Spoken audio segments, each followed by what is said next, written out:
স্থাপনায় কাঁটাতারের বেড়া স্থাপন করছে, নজরদারির জন্য বৈদ্যুতিক যন্ত্র ও অত্যাধুনিক ক্যামেরা লাগাচ্ছে বলে অভিযোগ রয়েছে।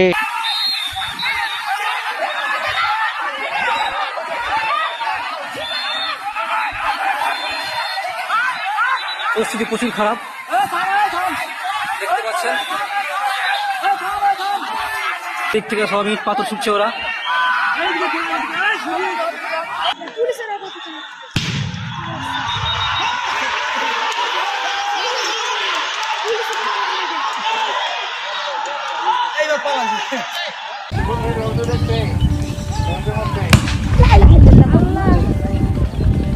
পতাকা বৈঠকের মাধ্যমে বাংলাদেশ সীমান্তরক্ষী বাহিনী বিজিবির কাছে 2 জনের লাশ হস্তান্তর করেছে বিএসএফ। বিকাল 5টায় বৈঠকের সময় নির্ধারণ করা প্রথমে কলেজ ছাত্র মুরসালিনের লাশ এবং 6টা50-এ নবীর হোসেনের লাশ হস্তান্তর করে বিএসএফ।